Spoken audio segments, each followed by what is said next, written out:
Good evening, everyone. I'd like to welcome you all to our Not in Our Town continuing conversation. The title of the program this evening will be Looking Back at the Capitol Insurrection, Growing Far-Right Extremists and the Future of American Democracy. The presenter will be Cassie Miller.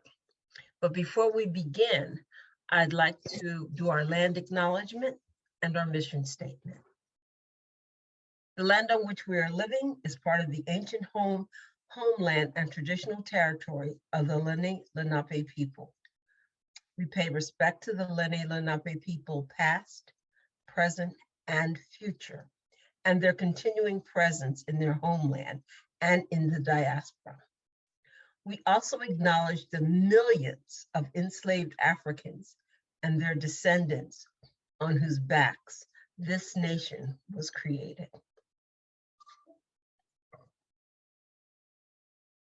Not in Our Town, Princeton is a multiracial, multi-faith group of individuals who stand together for racial justice and inclusive communities. Our focus is to promote the equitable treatment of all and to uncover and confront white supremacy, the system that facilitates the preference, privilege, and power of white people at the expense of non-white people and pits racial and ethnic groups against each other by upholding a hierarchy based on proximity to whiteness. Our goal is to identify and expose the political, economical, and cultural systems which have enabled white supremacy to flourish and to create new structures, policies, which will ensure equity and inclusion for all. In our commitment to uncovering the blight of white supremacy on our humanity, we take responsibility to address it and to eliminate it in all its forms through intentional actions, starting with ourselves and our community.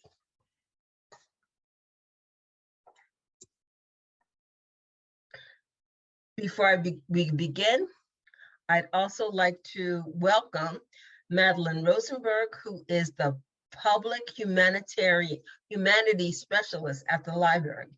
Madeline will give us the honor of introducing our speaker. Thank you. Thank you so much. And it's my pleasure to be here tonight. And thank you so much to Not in Our Town Princeton for being a wonderful partner on this particular session. The contributions of the Princeton Public Library are made possible in part by the National Endowment for the Humanities on this session.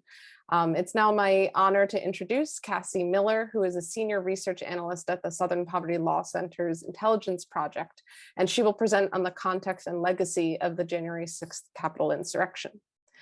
Cassie is a senior research analyst at the Southern Poverty Law Center, as I said, where she arrived in 2016 as a Mellon Foundation American Council for Learned Societies Public Fellow.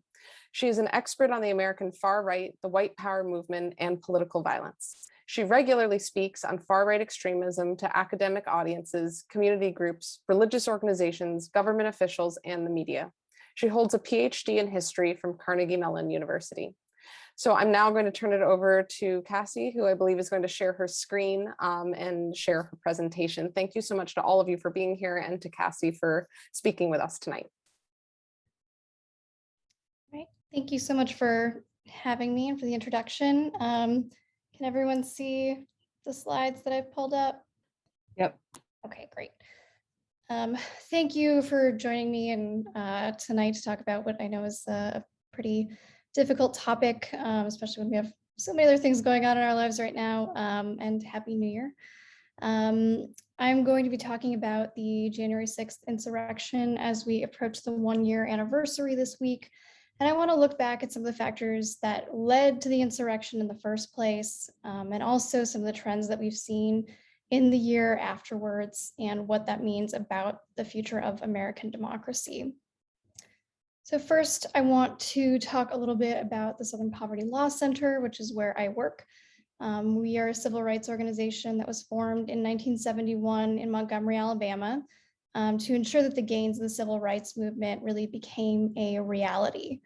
And one of our first really big successes was bringing a civil lawsuit against the United Klans of America and winning and bankrupting the group. And that began a long history of using civil litigation and other tools to dismantle the far right. We used to be called Klan Watch because we were predominantly focused on the KKK, but now we have kind of a wider depth, and we're now called the Intelligence Project. We have about 24 researchers and editorial staff, and we immerse ourselves in the far right to do our research, which we share with the public and media and elected officials. I have been at the SPLC since 2016. I started about a month before Trump was elected president. So it was a very busy time to be a far right researcher. And it's a period when we saw a huge far right mobilization and a really big increase in the number of hate groups that were operating around the country. They started rising in 2015, the year that Trump declared his candidacy, and rose to the highest we've ever seen, 1,020 active hate groups in 2018. And through all of that, the January 6th insurrection was really unparalleled, except for the 2017 Unite the Right rally in Charlottesville, Virginia. The January 6th insurrection, though, I think was different because it highlighted what is really a frightening political shift and showed that extremist ideas that we like to pretend are on the fringes really aren't there. They're very much embedded in the mainstream of our political culture. Racism and misogyny and nativism have always existed in American politics, but now they're really nakedly fueling a widespread political movement. And it is one that is anti-democratic, and it sees movements that seek liberation and equality as apocalyptic threats. And so it has positioned itself in opposition to racial justice movements. So January 6th was an attempt to introduce new political tools to normalize force and violence and use them to change the result of a democratically held election. Biden won the 2020 presidential election with a multiracial coalition in an election with the most diverse electorate in American history. And the insurrection and the movement that has come from it is fundamentally an effort to preserve the racism and xenophobia of the Trump administration. And one of the things that Trump did on January 6th and that this anti-democratic hard right movement has tried to do is to really create kind of a crisis narrative and push the notion that the country is experiencing an existential threat and that Trump supporters are the only ones who can save the country. And this is something that we see frequently from extremist movements, kind of rhetoric that we see frequently, where a rhetorician builds a crisis narrative and tells their followers that they're in an extraordinary situation and therefore they need extraordinary solutions outside of the normal political process. And Trump demonstrated that in his speech when he said, "Our country has been under siege for a long time. If you don't fight like hell, we're not going to have a country anymore." And essentially this hard right movement wants to justify the use of extreme measures to pursue their political agenda. On January 6th, we saw something very different than we had seen in 2017 at the Unite the Right rally. At the Unite the Right rally, that was mostly the organized white power movement. So organized hate groups that were pretty upfront about what they were. But on January 6th, we saw a much broader coalition of far-right actors come together. Everyone from militant Trump supporters to people who believe the QAnon conspiracy, white nationalists, neo-fascists like the Proud Boys, and anti-government groups like the Oath Keepers and 3%ers. But the vast majority of people were not associated with any formally organized hate group. They were simply encouraged to be there by this broader movement. And this day wasn't necessarily meant to be a mass casualty event. In some ways, we're very lucky that there weren't more casualties than there were, because it could have been much worse. The violence possibilities were very high, but this was really meant to be a demonstration of power and for the far right to prove their strength, to show that they could come together in an organized fashion, that their narratives mobilized people, and that they mobilized them enough that they came out to this demonstration that day and invaded the Capitol in an attempt to overthrow the election. And I think for a lot of us, especially who had been very deeply enmeshed in researching these far-right movements over the course of the Trump era, there was a hope that when there was a change of the guard in January, that things would turn around and start to shift back to some sort of political normal, whatever that means at this point. But unfortunately, that hasn't really been what we've seen. January 6th wasn't the end of this Trumpist political moment, but really a declaration that this broad-based authoritarian political movement was now going to be a major force in American politics. So I want to talk about some of the factors that brought us to January 6th, and we could talk, all about the beginning of American history. We could pull a thread from the beginning of the country to now to figure out how we got to January 6th, but I don't want to go back quite that far. I want to confine us just to sort of the Trump era, and to those of us who were looking at this movement really closely, what we saw and where we were kind of trying to ring the alarm bells and get people to take this movement seriously, because this was really entirely preventable. So the three things that I've pulled out are the failure of policing and local government to take far-right mobilization seriously, and tech companies failing to take this mobilization seriously and not removing hateful content and misinformation and disinformation from their platforms, and also the backlash to the 2020 racial justice movement. So the first is that we saw throughout the course of the Trump era a very serious miscalculation from police and local government failing to take this right-wing mobilization seriously. The Trump era kicked off the biggest wave of far-right mobilization that we have seen in decades. I think everyone here probably remembers the 2017 Unite the Right rally in Charlottesville, and that rightly shocked people, but there were hundreds of rallies that took place during the Trump administration outside of that. Many of them were focused in the Pacific Northwest. And what happened was the people who created these rallies faced very few consequences from law enforcement. Even though oftentimes they were carrying out violence in view of police in front of cameras, they faced very few consequences. And that meant that networks formed both regionally and across the nation that allowed them to mobilize very quickly. And because they had, so few consequences to these actions, the people who were participating in them really came to believe that they had the tacit approval of authorities. Historically, what we have seen is that the police tend to operate on the same side as the far right. And this is what we've seen for the last several years. If you look at how the police interact with leftist protesters as compared to right-wing protesters, they are much more violent and use much more force against left-wing protesters. And one police officer in Portland dealing with a group like the Proud Boys said they simply considered the right-wing protesters more mainstream and more normal. And so they were less likely to use force against them. And so I kind of want to look at a little bit of a case study of the Proud Boys. This is a group that I am very intimately acquainted with. This is a group that I have spent the last 4 years studying very deeply and thinking about a lot, and looking at all of their rallies across the country and documenting their activities and alerting the media and writing about it and law enforcement when necessary. This is a group that calls themselves Western chauvinists, and they use violence to harm and intimidate people that they consider their political enemies. And that includes leftists, Black Lives Matter activists, trans people, Muslims, and others.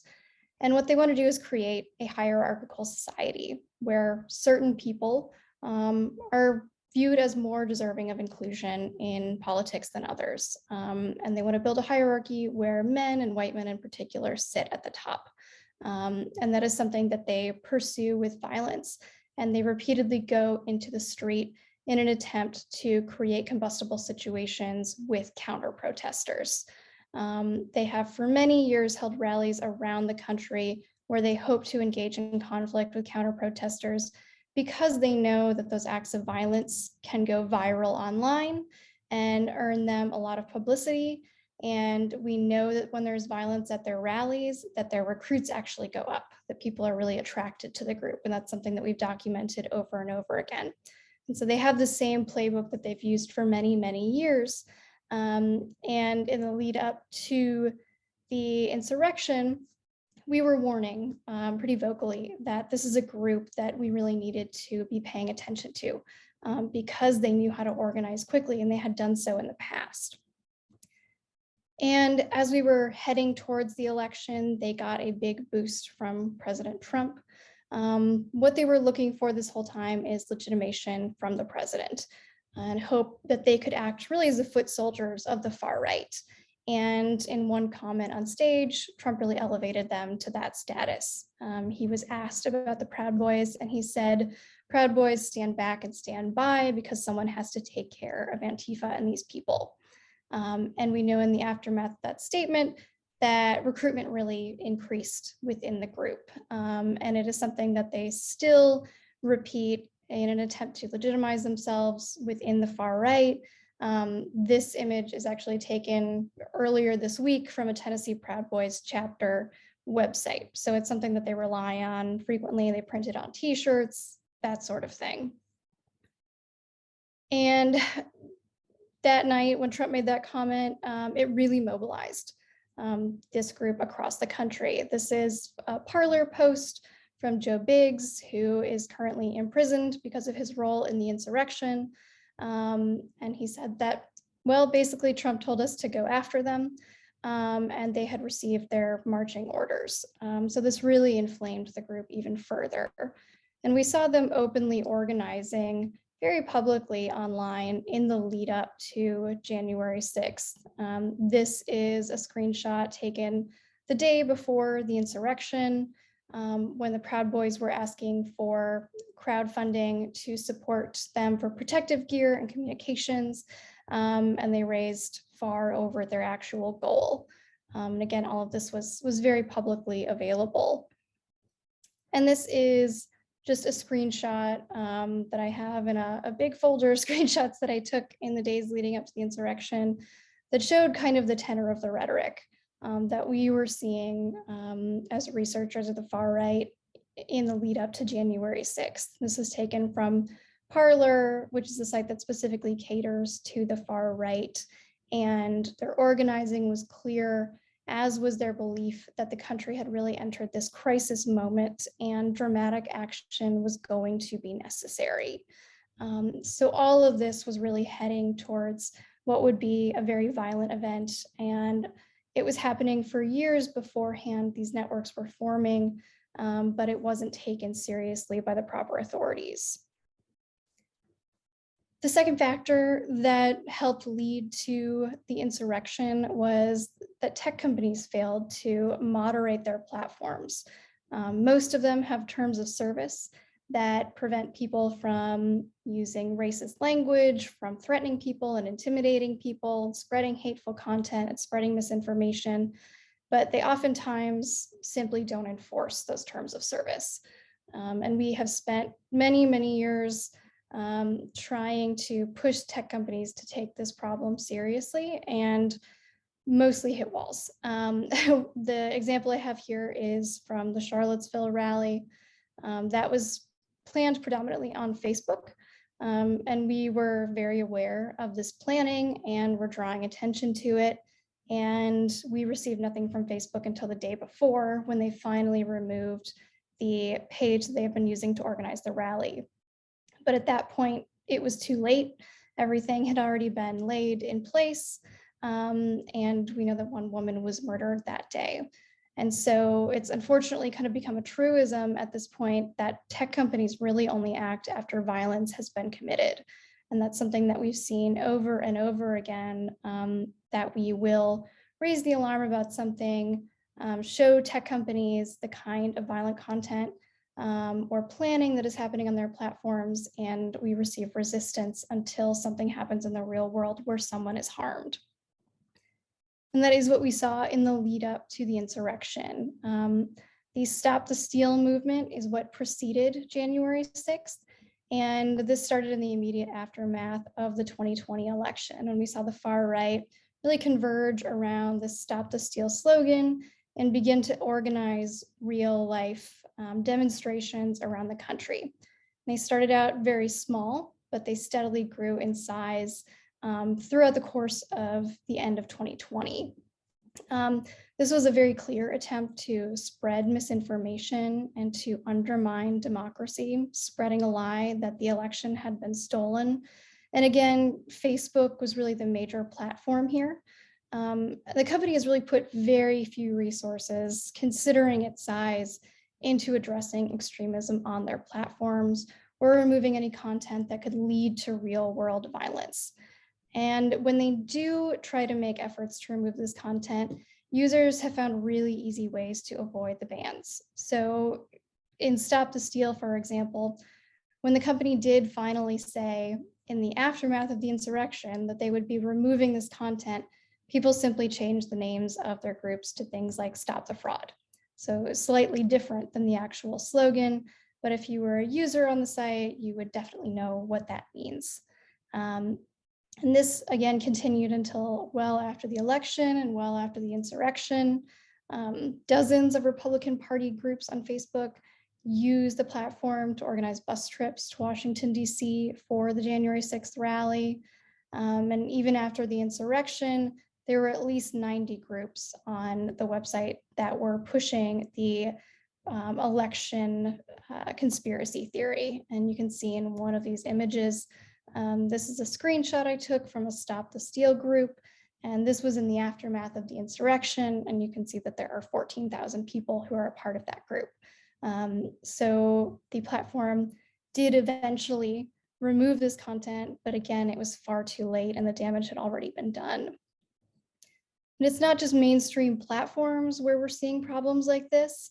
It's increasingly places that we consider alt tech. Those that cater more to a far-right audience or who simply refuse to do much content moderation at all. One of those is Telegram. And those of us who study the far right for the last several years have spent a lot of time on Telegram because we've seen extremist networks forming on this platform where they can spread their propaganda and radicalize other people and even organize into hate groups or terror cells that are very sharply focused on violence. And what we have now is a situation where we know that simply banning individuals from social media and depriving them of a platform only provides some temporary relief, because those communities will go to other platforms like Telegram and reform. They have less of an audience there and less of a mainstream reach, but the communities exist nevertheless. We have pursued public accountability, trying to push these tech companies to take the moral high ground and to use their own policies. But it seems like the problem has moved beyond that solution, which I think January 6th and the election fraud lie really make clear. And the last thing I'll highlight in the lead up to January 6th is that I really think we have to see what happened that day as a backlash to the 2020 racial justice movement. The Black Lives Matter movement in 2020 was likely the largest political mobilization that we've seen in American history. Something like 20 million Americans went out and protested in the BLM movement. And we know that historically, right-wing repressive movements are really motivated and defined by backlash to liberation movements and to social reforms. And so left-wing gains are seen as something that disrupts social and racial order and is therefore viewed as threatening by the right. And so action is taken to halt their progress. And this can take many forms. So if we look back historically to the Reconstruction era, for example, After the country outlawed slavery, what we saw is the development of the KKK, which was founded in 1865, and a wave of lynchings during the Reconstruction era between 1865 and 1877. We have about 2,000 documented lynchings during that period. And we've seen a similar thing during the civil rights movement. There was backlash then where we saw a wave of vigilante violence, which helped to bolster a reactionary conservative movement, which really was opposed to integration measures like busing, the construction of affordable housing, and increasing a social safety net. And we also saw the growth of the massive resistance movement, which was specifically aimed at stopping integration in public schools. And that's what that second image is. So now that we sort of are a year out and we can kind of take stock of January 6th and what happened that day and the factors that led us there, I think it's also worth thinking about what has happened in the year since. We know that there have been a huge number of arrests, that federal authorities have really taken this seriously. More than 700 people have been arrested because of their roles in the insurrection. But unfortunately, that really hasn't demobilized this far-right anti-democratic movement. And in some ways, it's almost been the opposite. We've watched the far-right make really massive gains in the past year, both in the form of policy and in finding new ways to mobilize people around their authoritarian agenda. Republicans, for example, have really doubled down on the lie that the election was stolen from Trump in 2020. And a recent poll found that 2/3 of Republicans still believe that the election was stolen from him. So those election lies remain, and so does the backlash to the racial justice movement. One of the ways that we are seeing that is a really historic push in voter suppression. This was a historic year when it comes to voter suppression. This comes from the Brennan Center, which has been tracking voter suppression bills, and they found that more bills have been created this year than at any time since they started tracking this in 2011. And we have seen 34 laws restricting access to voting across the country, and at least 13 that have been pre-filled for 2022. So this wave of restrictions will likely continue. And of course, this disproportionately affects people of color and people who live in poverty. And it makes the electorate whiter than the actual population of the country. And that helps perpetuate this white political hegemony.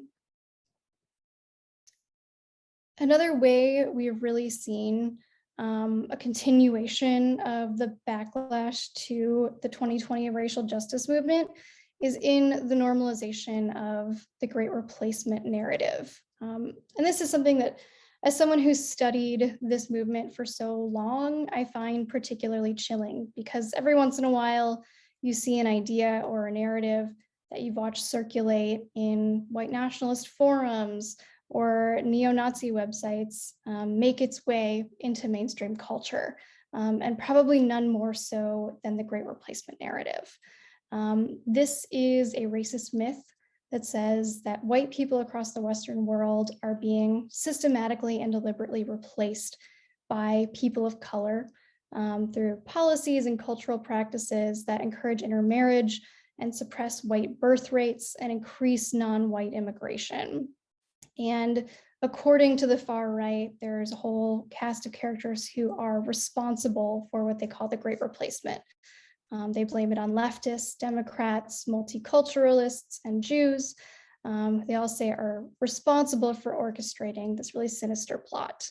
And unfortunately, this is an idea that has led to a lot of real world violence. There have been a number of mass terror attacks that have been carried out in the name of the Great Replacement. In El Paso, in Pittsburgh, and in Christchurch, we've seen men motivated by this racist idea carry out terrorist attacks. And unfortunately, it's gone from those spaces fully into the mainstream. It's been adopted by powerful figures on the right, including Tucker Carlson on Fox News, which is the largest news network in the country. He has, for many years, danced around the idea of the Great Replacement, referenced it vaguely, but has not used the term the Great Replacement until September of this year, when he said on air, in political terms, this is called the Great Replacement, the replacement of legacy Americans with more obedient people from faraway countries.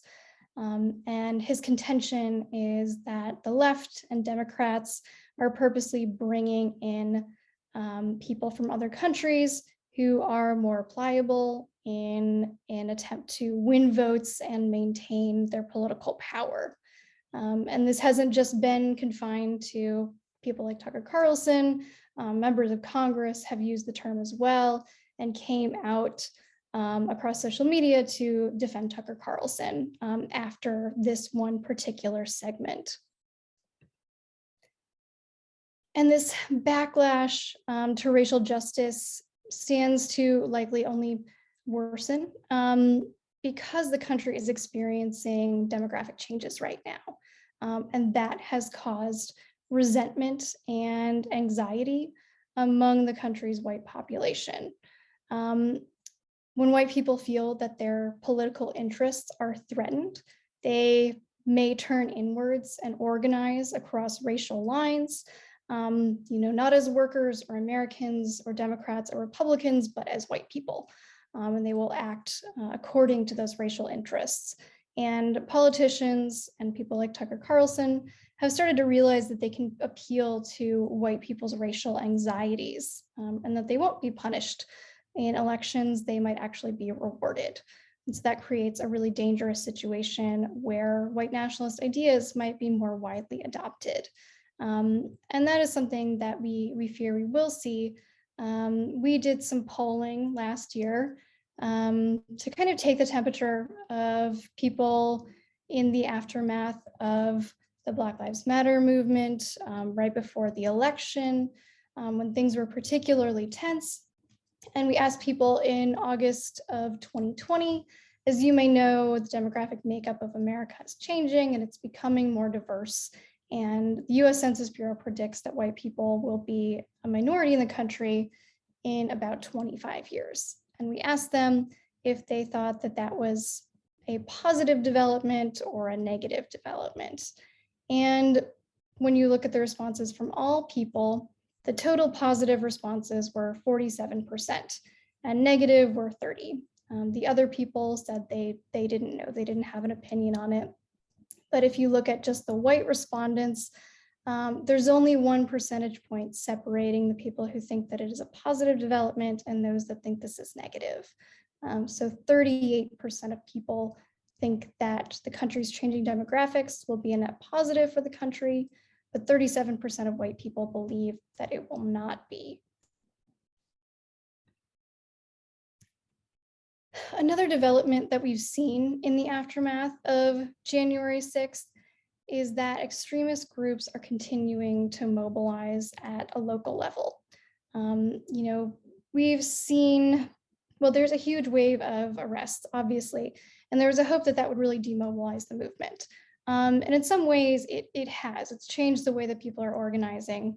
There was a rally that was supposed to be held in September of 2021 in Washington, D.C., and the media was very excited about it. There was a lot of coverage, and it turned out to be a big flop. And those of us who've been paying attention to this for a long time kind of saw that coming. Because these groups are afraid of having big nationwide rallies, and they're especially afraid of gathering in Washington, D.C. because of the wave of arrests that have emanated from January 6th. But that doesn't mean that they're simply hiding out behind computer screens now. They're still out in the world organizing. And they are especially organizing around COVID issues. So anti-masking, anti-vaccine, protests, and also in opposition to what they call critical race theory. which is really an organization in opposition of inclusive anti-racist education. We've seen the Proud Boys especially become really active this year. They have shot up in the number of chapters that are active around the country in the past year. And we know from some partner organizations that we work with that the Proud Boys have been present at over 100 demonstrations over the course of 2021. And a lot of times these are meant to be acts of intimidation. And participation in these kinds of local political battles does a few things for the group. It allows them to increase their name recognition, to recruit new members, to make alliances between different parts of the far right, and to heighten political tensions and really create kind of combustible situations that could lead to violence. And all of their activities, from disrupting school board meetings to attending anti-masking protests, are aimed at promoting the idea that the country is under attack by some perceived authoritarian forces, and that policies like mask mandates are the first step on the road to tyranny. So in this framing, anyone who's in any way connected to the policies that the Proud Boys oppose, from teachers to healthcare workers to elected officials, can be seen as part of a larger existential threat. And that kind of framing is very concerning, especially in a political atmosphere where we see an increasing normalization of violence. And that is one of the more alarming trends I think that we've seen come out over the past year. Something that started earlier in the Trump administration, but has seeped further into the mainstream throughout the course of 2021. And one of the moments when we saw that was during Kyle Rittenhouse. In 2020, he killed two men who were at a racial justice protest. And what we saw is that he was really valorized as a hero by extremist groups across the country. As soon as he was charged in the aftermath of those shootings, right-wing extremist groups swooped in, started calling him a hero and celebrating him and doing things like in this picture. This is a right-wing extremist group that we track that started a campaign in the aftermath of the shooting to defend Kyle Rittenhouse. And they put up this graffiti all around the country, put it on stickers, and put it up as a way of normalizing his violence and of raising their own stature and recruiting people into their group. We also saw things like people calling on others to begin purchasing guns because they were encouraging other people to act like Kyle Rittenhouse had. And we saw an enormous celebration from both white supremacists and members of the GOP or powerful figures within the right when Rittenhouse was acquitted. So it wasn't just the far right, but more mainstream organizations. So just recently, Rittenhouse was asked to attend an event put on by Turning Point USA, which is a right-wing organization, where he was greeted with his own theme song and pyrotechnics. So you can see he's really become this celebrated figure. We've also seen Republican members of Congress fighting over him to be their intern. So we see this hard right authoritarian part of the GOP pushing someone like Kyle Rittenhouse to be the face of the movement, a person who killed two other people at a racial justice protest. And in some ways, I think what we're experiencing is something beyond partisanship, because the way that partisans view each other has shifted so dramatically, and because we've seen the normalization of violence against people that are considered political enemies. And these are just the results of two polls that I have seen recently that I found particularly startling. On the left is how partisans tend to think of people on the other party. So how Republicans think of Democrats and how Democrats think of Republicans. And what we found is that most Democrats say that they tend to view Republicans as political opponents, but most Republicans say that they tend to view Democrats as enemies. And there's a 32-point difference in the two parties. And how you deal with your political opponent and how you deal with your enemy are very different.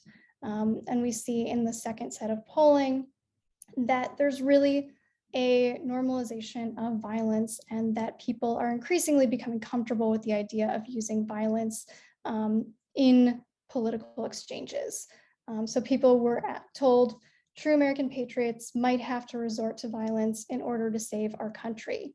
The people who agreed with that statement, it was 30% of Republicans as compared to 18% of all Americans and 11% of Democrats. So again, this normalization of violence as a political tool and creating this crisis narrative that says we are in an extraordinary situation and therefore we might need to use really extreme measures.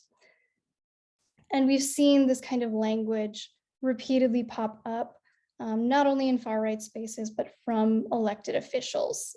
So this is just one quote that I felt was sort of exemplary from Madison Cawthorn, who is the youngest member of Congress, who said, "You know, if our election systems continue to be rigged and continue to be stolen, that it's going to lead to one place, and it's bloodshed."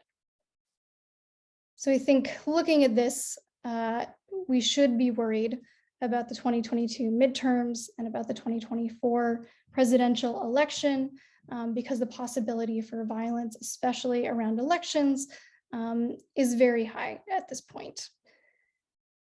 And this sort of one of the last slides that I want to show you is of the number of hate groups that SPLC has tracked since 1999. Normally, when I would talk to people, I would show this at the beginning to kind of show the broader trends. But I think in the last couple of years, it's become interesting because we saw the numbers start to climb at the beginning of the Trump administration. And over the last couple of years, we've seen them start to actually decline.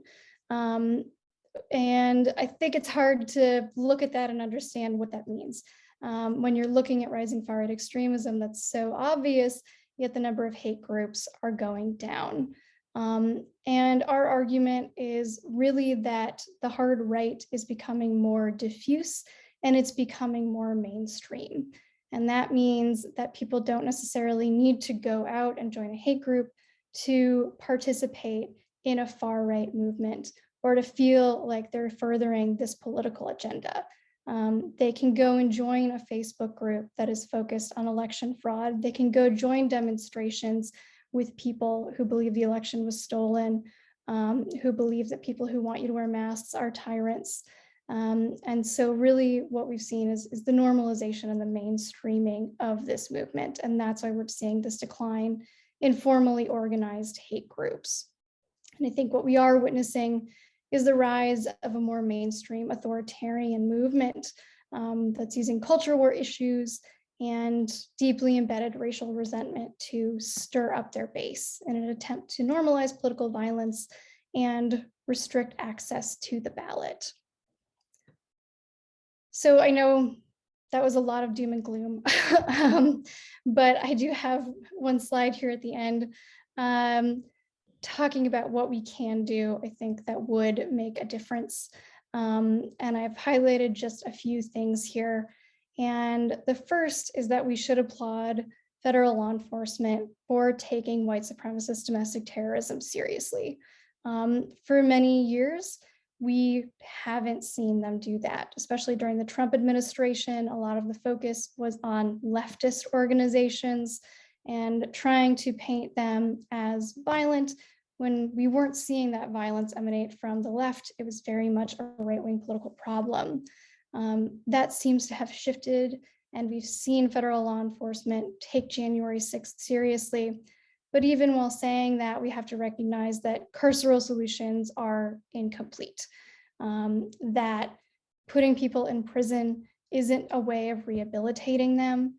That has been true for really a very long time with the far right. people are not being rehabilitated or de-radicalized. They are simply being imprisoned. And a lot of times that can lead people to even more deeply embrace their beliefs. And if you're putting people in prison, you're only dealing with the end result of radicalization. You're not doing anything to prevent it in the first place. So we need to look further up the line and invest in education and prevention. And the word prevention is something that I've been hearing a lot more lately. And that gives me, I think, some sense of hope. And education is one of the best ways to do that, especially in anti-racist, inclusive education, where children are taught the history of our country and how the structures we live in came to be, so that they can help to dismantle them to make them more equitable. And what we also need to do is restore faith in democracy and our elections. One of the trends that we've seen over the past several years is a real decline in faith in democracy, and on the right, particularly in elections. And so we need to pass legislation that protects people's access to the ballot and protects elections. And that's related to the fourth point here, is that we need to remove a level of uncertainty from people's lives as a way of protecting against extremism. When people live with widespread uncertainty that's economic or political, that gives the far right a big foothold. It creates a lot of things for them to exploit and reasons for people to look for scapegoats. And so when we remove that uncertainty and we make people's lives more predictable, safer, more equitable, we can push back against the far right. So with that, I will pause and say thank you for spending this time with me, and I'm happy to take any questions. Thank you so much, Cassie. I have put a note in the chat. If you'd like to ask Cassie Miller any questions, please feel free to either put them in the chat or raise your hand. Joyce, I saw you unmuted. Would you like to ask a question? No, I was clapping. Thanks, that's good. Thanks, Cassie. I'm good.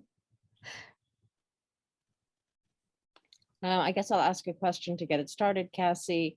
More of, as an historian, as somebody doing all this public research, how do you manage? Because you have to do a deep dive. You know, my training is as a historian, and so before I came to the SPLC, I spent a lot of time in archives and digging through many endless boxes of information. And in some ways, I just have a different archive that I operate from now, which is even more disorganized in some ways because it really spans across kind of the whole internet. And so what I do is essentially look across social media platforms and try and gather as much information about these groups as I can in that way, and then sometimes dig a little deeper if I need to. But it's really finding all of the content that the far right is putting out, consuming it and trying to make sense of it and to put it into a narrative that'll help us explain this particular political moment.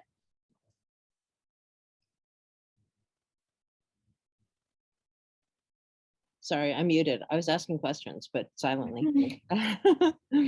Kara Weissman says, what can we do on a personal level? I know you offered some sort of general things, but. I think, you know, that's always the hardest question, I think, and to figure out what we could do as individuals. And I think a lot of it comes down to community organizing and creating resilient communities.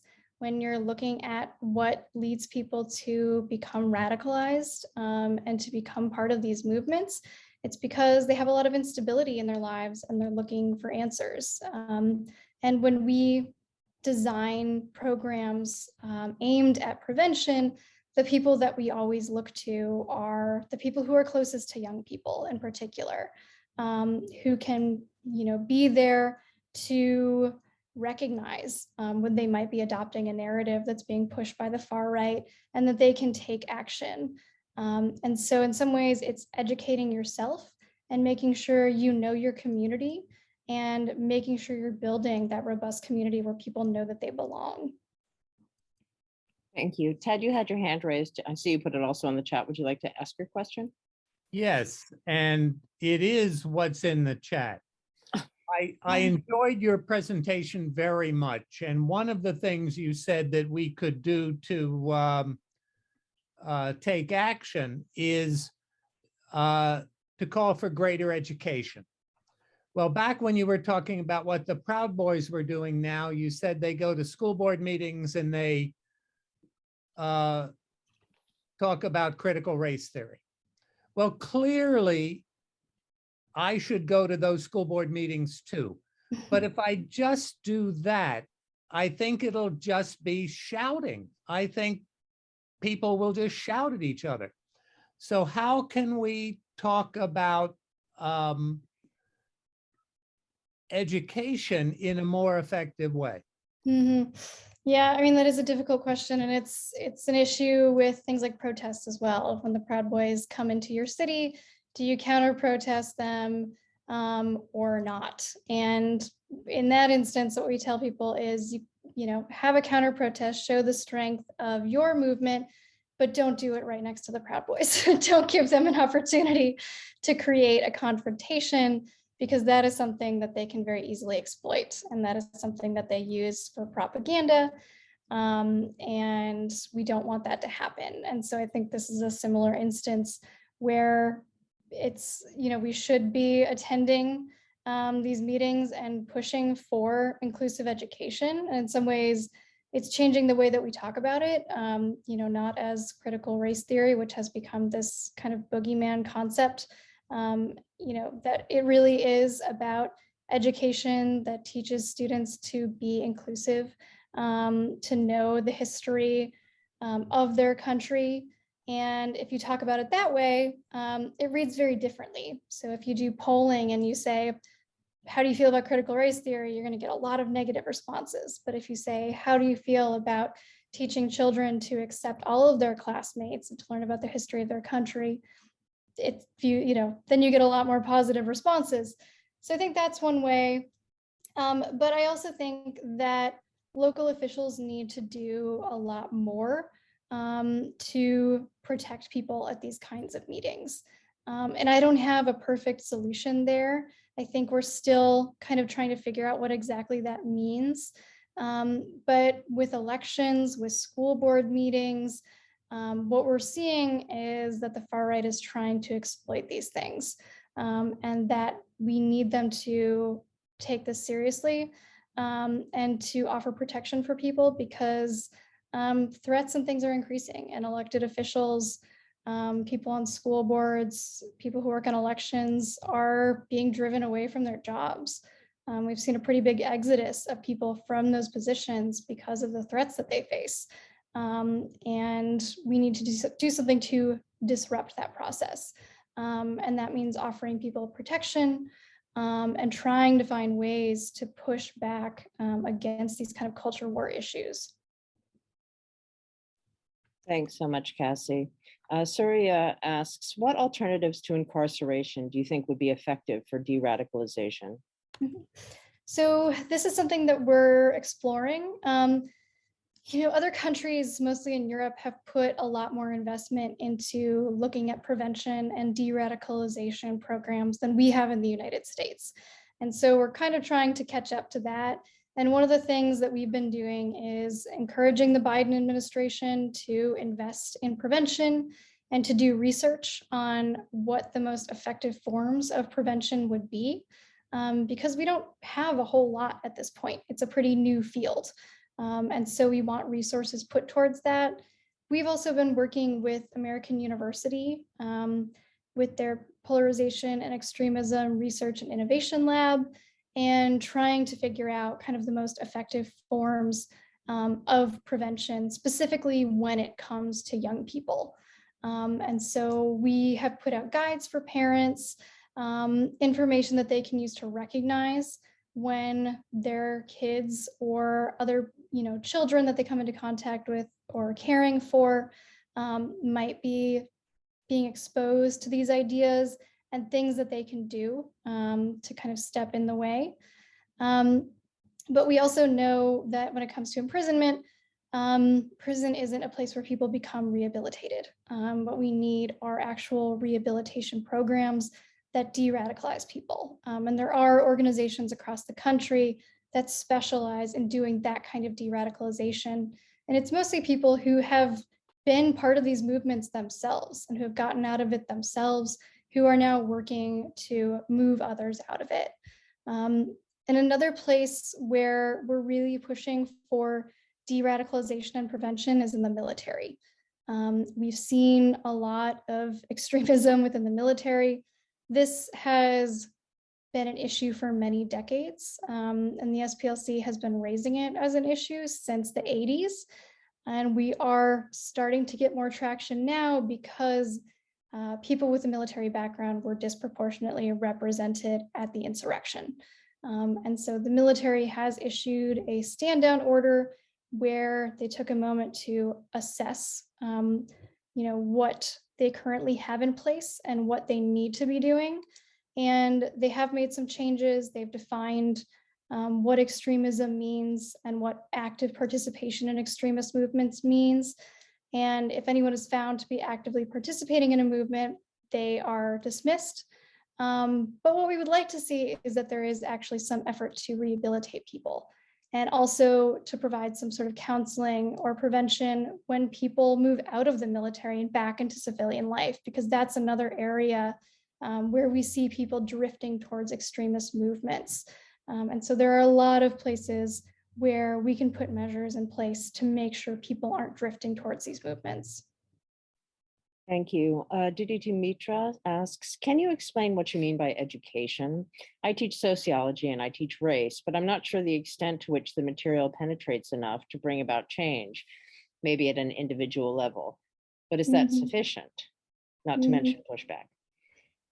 Yeah, I know, and that's a difficult problem. And I don't think we can ever look at education as a panacea. And I've spent a lot of time in a classroom too. And I know, the individual that change that can happen. And I know that it's also hard to push this material.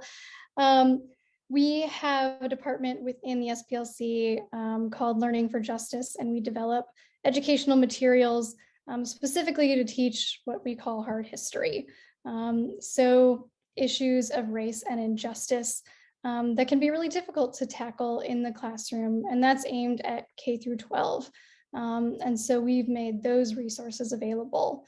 And I think that education is a huge component of this. But again, it can't be everything. What we need are more society-wide solutions. This is a much, much deeper problem. And that's why I've tried to point to kind of broader solutions that we can do if we create kind of a more equitable society where people do not face the amount of uncertainty that they face now, that they might have fewer reasons to drift towards far-right extremism. Caroline asks, should social media be held legally liable for allowing the spread of disinformation and hate? I think that's an open question right now. The situation that we have right now is there's something called Section 230 of the Communications Decency Act, which says that social media platforms are not legally responsible for things that are put on their platform. They're not like a publisher. And so you can't hold someone legally liable for what's on their platform, except when it comes to child exploitation. That has been one thing that has been carved out. And so there is a precedent for carving out those areas where you can hold platforms responsible for the content that is on them. What we've done for well over a decade at this point is try to push social media companies to enforce their own terms of service. Many of them have really robust terms of service that say you can't put misinformation or racist material or hateful content on their platforms, but they aren't enforced. And that's a problem that we run up against repeatedly. We have tried to hold them responsible. We have spoken to them. We've met with a million social media companies to have these conversations. CEOs of social media companies have gotten hauled before Congress and questioned about this and their role in things like election disinformation. But we still have this problem. And so I think the place where we're at now is questioning, what are the regulatory solutions that we can come up with? Of course, balancing civil liberty concerns and First Amendment concerns, because those things are very real. And so we don't want to, take any of this lightly. We want to pressure these companies into taking responsibility for what's on their platforms. But if they don't, then what is the next step? And I think that's a question that we have to be asking ourselves in the policy world. In response to one of your comments about critical race theory, Caroline says, I feel like using alternative words around critical race theory forces us to design our language and words, making white fragility, but maybe it's just me, at the expense of Black pain and reality. I don't know if you want to comment on that. Sorry. So like you had said, instead of saying critical race theory, talk about being equal in class or something. Yeah, I think, I think it's more pushing people to understand what that actually means. What is it that the left and progressives are calling for, and simply laying it out in plainer language rather than these terms that have been used in the culture wars. Because I think in some ways that stalls the conversation, but your point is definitely well taken. Caroline, did you want to follow up? I see you unmuted. Yeah, so I do feel like when we start to shift the language to accommodate that we tend to lose focus on why we created critical race theory in the first place, right? So we're more concerned about coddling and keeping it civil. And from where I sit,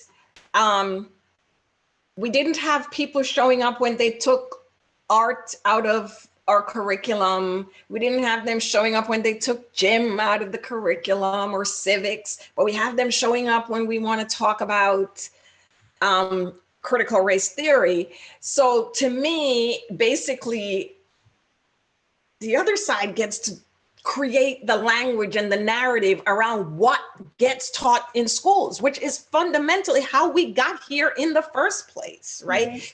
So I feel like if we start doing, backflips around this, that we're going to lose stuff, I think, more than we gain, and we're going to end up right back where we are, because I don't care what you call it, they don't want to hear it. And we have to decide about, do we teach truths in schools, right? Do we teach history, as painful as it is? Because while we're talking about, that it's painful, we don't want white kids subjected to this and they'll feel guilty. What the heck? What do they think Black kids have been feeling all this time, right? So the whole conversation has been centered around white kids. Yeah, I think that definitely has historically been true. I mean, if we look at massive resistance in the aftermath of the Brown versus Board decision in 1954, we saw the kind of white parent become this politicized figure who was able to then kind of set the terms of the conversation. And everything was about what white parents wanted, and parent in general, I think, was coded as white. And we've got ourselves into a similar situation in this instance. And really, I think that's a historical analog for this moment. And I agree with everything you said. And I think that one of the things you're pointing to is so often in these social justice movements and racial justice movements that we're forced to be on the offensive, that the right is very, very good at crafting an agenda that's coordinated across think tanks and grassroots organizations and elected officials. And on the left, we simply have to respond. And so we become very, very defensive, and we're only responding to their arguments and becoming reactive. And that's a frustrating place to be. And I think one of the things that we saw in 2020, and I hope that we can continue with, is that we can pursue kind of a positive vision of what we want, what it is that we want to see, and that we can organize and mobilize huge amounts of people around that vision and not just react to the agenda that the right is pushing. Thanks, Cassie. Thank you, Caroline. Thank you. Thank you. Mary Sue and Al ask, what role can our religions take? These are ethical and moral issues as well. Do you have any thoughts about this? Yeah, I actually wrote my dissertation about Catholicism, and the politics of race. So I think that the reason that I've always been interested in Catholicism and religious institutions is that I think they're kind of natural places for political organizing. You have people who are brought together over shared morals, who are part of a community, who are active, and I think it makes sense then to activate those spaces in the pursuit of social and racial justice. And so I know that there are also places where the culture wars play out in a particularly aggressive way, so it can be difficult. But I do think that these are always really, really important spaces to be looking to at these political moments, and places that should be looked at as spaces of political organizing. Thank you. Allison Sneakus asks, I wonder if the young people growing up in a far-right environment mostly feel disconnected in school and don't participate in a way that allows them to be open to connecting with people who believe differently from them. That's not a question. I'm just wondering if you have any evidence of this. Yeah, I mean, when we look at why people end up joining far-right movements or joining far-right groups, a lot of it is because they're looking for a sense of community. And that's very clear if you listen to people's narratives. So we don't get a lot of chances to listen to people explain why they join a hate group. The number is small, and it's difficult to get people to share that information with you. But we recently acquired a big data set, which was interviews of people who were going through vetting for a white nationalist group called the Base. And so it was about 65 interviews of people who were essentially explaining why they were attracted to this ideology and why they decided that they wanted to join a group dedicated to white nationalism. And there were a lot of reasons that were political. Obviously, many of them said they kind of became politically active during the early years of the Trump presidency, and slowly, mostly through online channels, developed even more extreme views. And eventually what they wanted was to do something about it. And they wanted to become involved in some way. It was people looking for meaning in their lives and looking for community and looking for people who had these same beliefs they did, where they could voice them and not be judged. And so that is why they ended up applying. And so the role of community and a lack of community broadly is what draws a lot of people into these groups. Thank you. You've been answering a lot of questions. I have one more. Kathy Abrams says, is there a general religious connection in the far right? Do people in the far, is there a particular church that people, so sort of a flip of the previous question? I mean, there's, in the United States, there's, I think, a strand of the far right is Christian nationalism, using Christianity as a justification for racist political beliefs that is always deeply embedded within the far right, and often an attempt to portray the United States as a Christian nation that is inherently Christian and inherently white, and whiteness and Christianity should be tied to national identity. And so for most of the history of the far right, what you have is Christianity sort of undergirding a lot of these movements.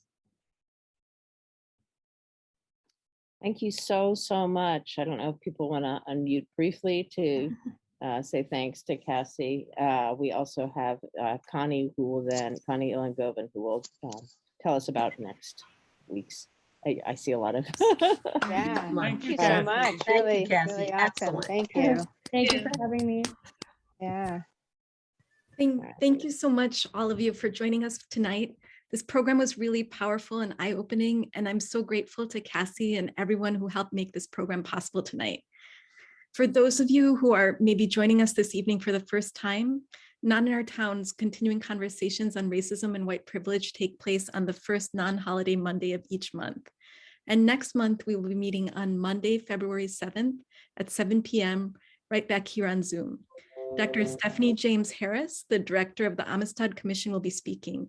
And the Amistad Commission ensures that the Department of Education and Public Schools of New Jersey implement materials and texts which integrate the history and contributions of African Americans and the descendants of the African diaspora.